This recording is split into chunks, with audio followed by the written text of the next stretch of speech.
goes without saying, leading with me, what is your shareholders' strength? Adjournment notice. This is a new requirement under the Companies Act 2013. Where there is adjournment or change of date, time and place of the meeting, the company is required to give not less than 3 days notice to the members, either individually or by publishing in newspaper advertisement. So what is the thumb rule or takeaway? Now if there is any adjournment of meeting, it can be held 4th day only. 3 days cooling period will be there. Earlier that was not there, and the next day you could have done it. You could have adjourned till next day, but now there is a cushion of 3 days which will be required. Now we will be heading for e-voting and discussing in detail how e-voting is required to be done, what is the procedure that. Now usually previously the concept of e-voting was more akin to the listed companies because of the SEBI mandate or the SEBI requirement. But now under the new act, e-voting has come, and recently on the same topic there was a judgment of the Bombay High Court also in the case of Godrej Industries for the merger. When we are talking about electronic voting, how or what type of electronic voting is there?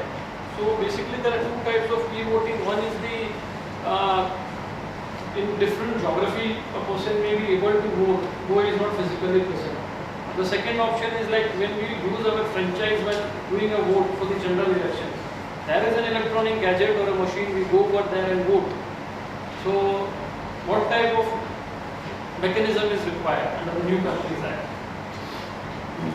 You see the Rule 20, Sub-Rule 1 of the Company's Management and Administration Rules lays that every listed company or a company having not less than 1,000 shareholders shall provide to its members facility to exercise the right to vote at general meetings by electronic means.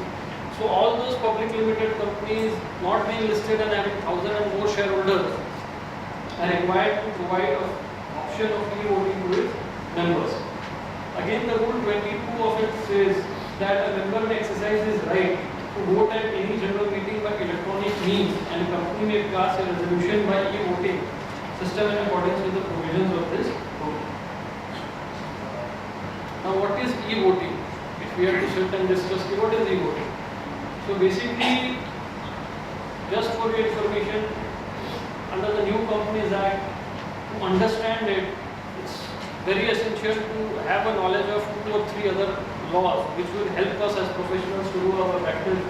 The first and the foremost is the concept of Information Technology Act.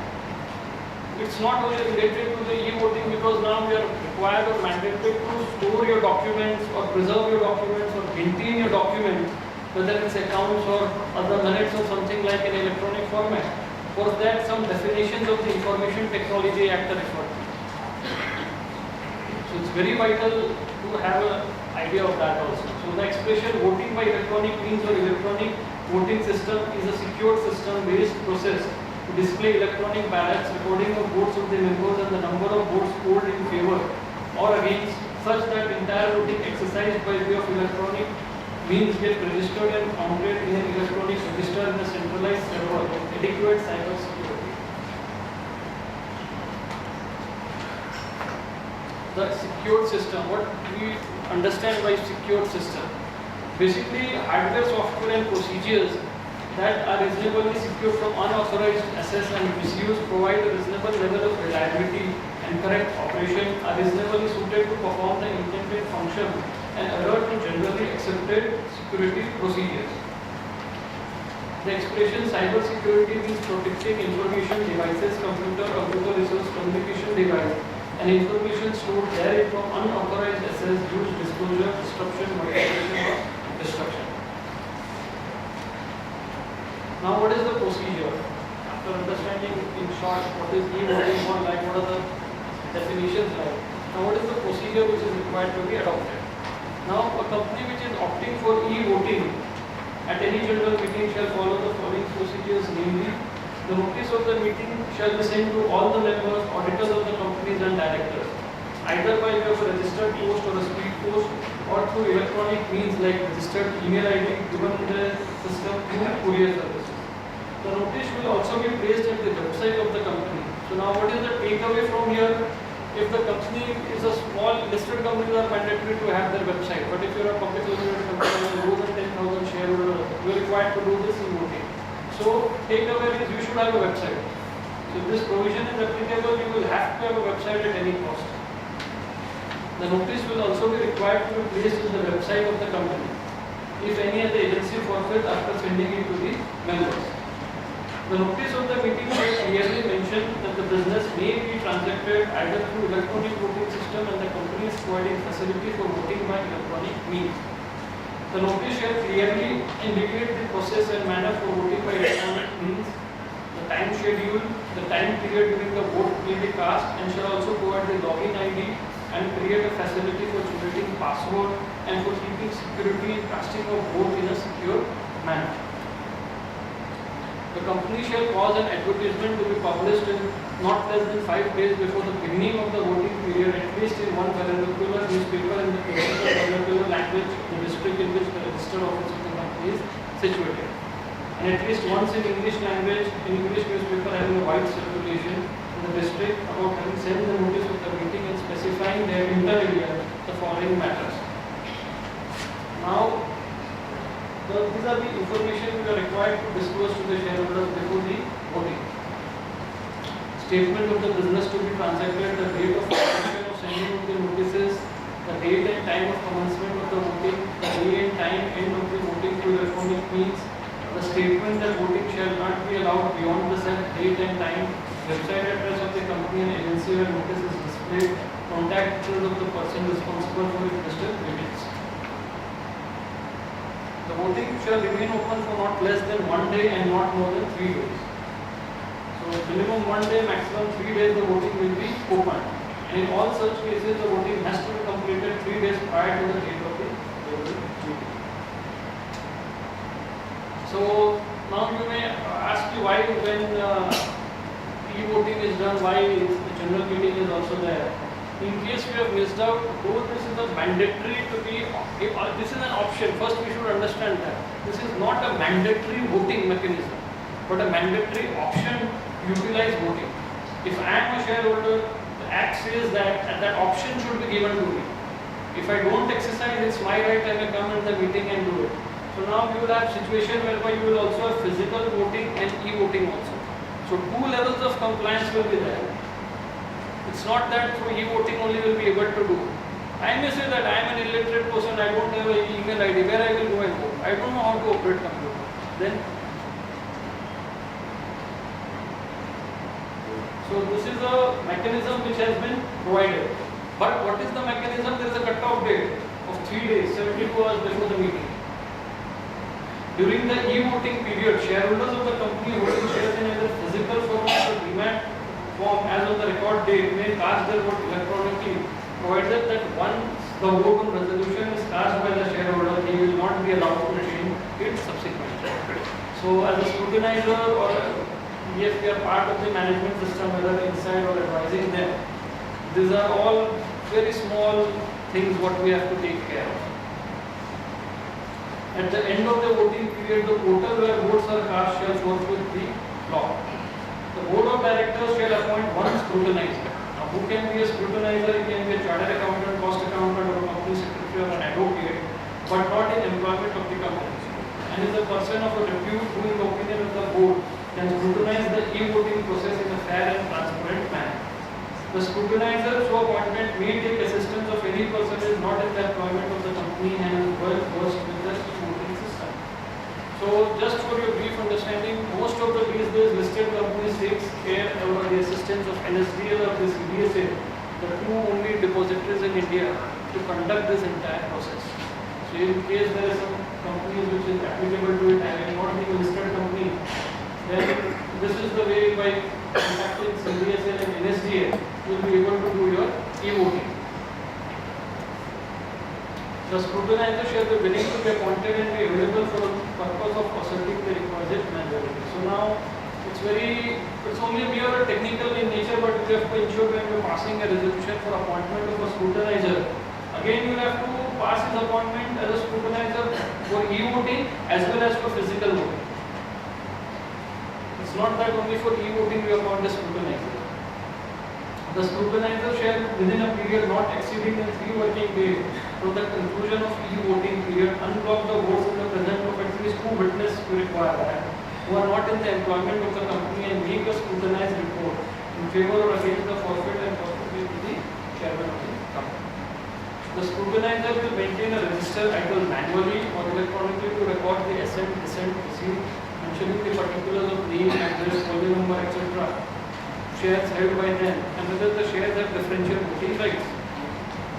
The register and all other papers relating to electronic voting shall remain in the safe custody of the scrutinizer until the chairman considers it deems, approves, signs the minutes, and thereafter the scrutinizer shall return the register and other related papers to the company. So now you see, they say that until and the time you don't sign your minutes, I as a scrutinizer will be required to hold that paper, then I cannot give.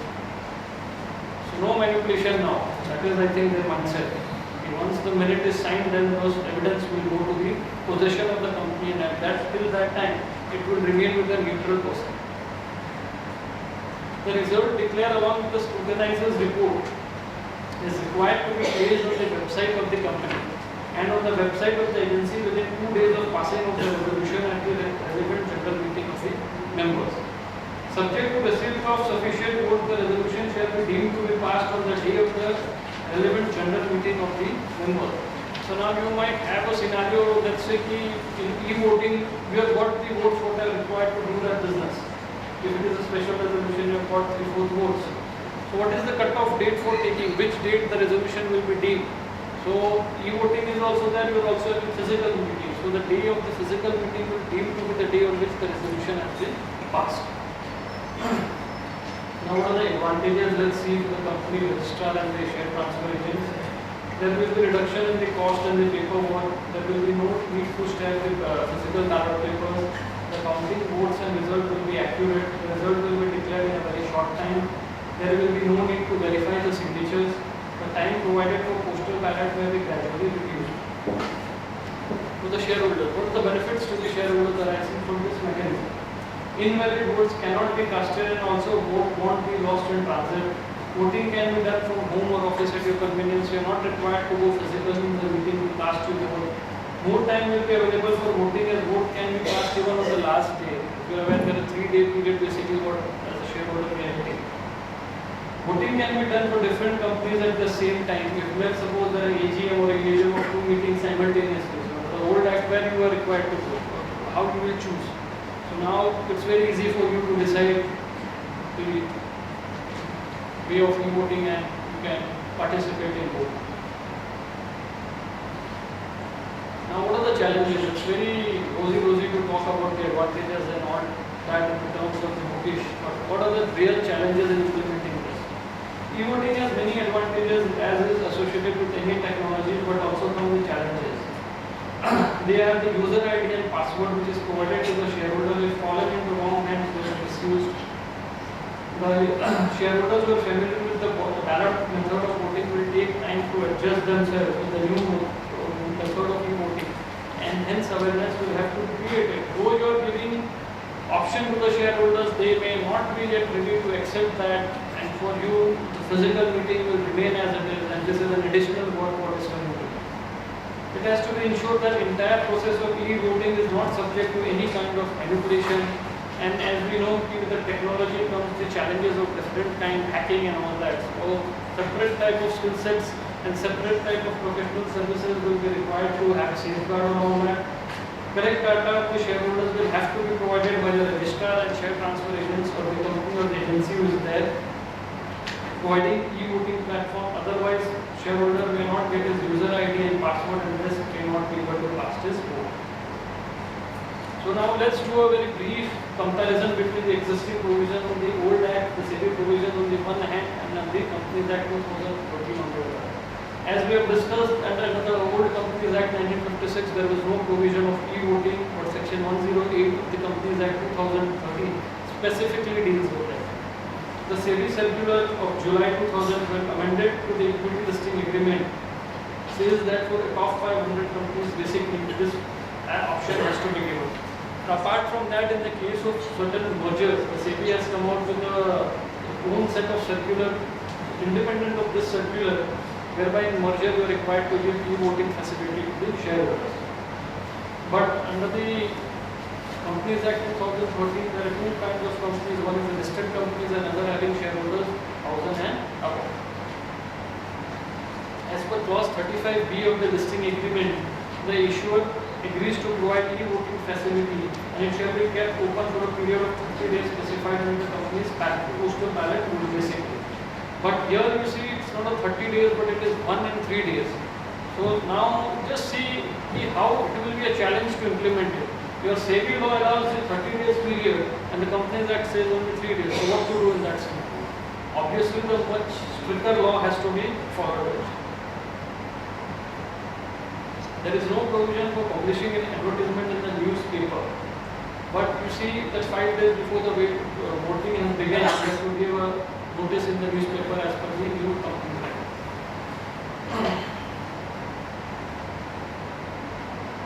So now again you see there is two different requirements under two different legislation. The listing agreement says that company shall mention the link of such e-voting with the notice. You only have to mention in the link. But the new act says that the company on its website shall have a link over there. Over there if I am sending a notice I may just mention it. But here a hyperlink has to be given. I click it and I will go to that website. So that was the e-voting and now we are moving to another mode of voting, that is postal ballot. This is a new requirement of the Companies Act 2013 and earlier it was applicable to postal ballot only for listed entities. Now postal ballot basically is applicable to public limited companies, private limited companies are exempted out.